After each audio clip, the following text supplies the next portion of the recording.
এই বিশাল জনস্রোতকে থামানো সম্ভব না। আমরা শান্তি চাই কি চাই না, আওয়াজ করে বলেন।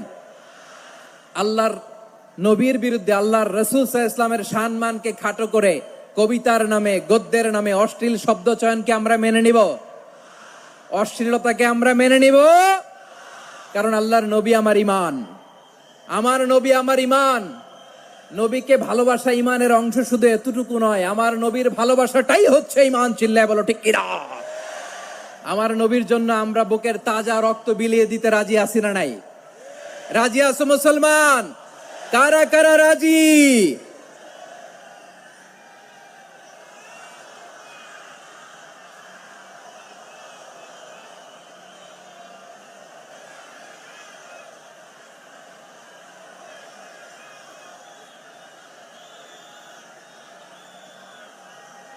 মাশাআল্লাহ, মাশাআল্লাহ।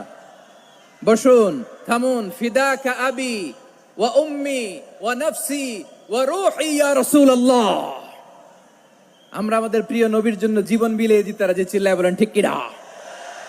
এজন্য ইন্টারিম গভর্নমেন্টের কাছে আমরা বিনীত আবেদন জানাই, দেশের পরিস্থিতি আরো নাজুক হওয়ার আগেই যারা এই সমস্ত অবমাননার সাথে জড়িত তাদের বিরুদ্ধে কঠোর শাস্তির বিধান জারি করতে হবে। আজকের এই বিশাল তাফসীরুল কোরআনের প্রোগ্রাম থেকে এই দাবি জানিয়ে আমরা মহাবিশ্বের মহাবিশ্বয় মহাগ্রন্থ আল কোরআন আল কারীম থেকে আলোচনা শুরু করছি। আওয়াজ করে পড়ুন ইনশাআল্লাহ।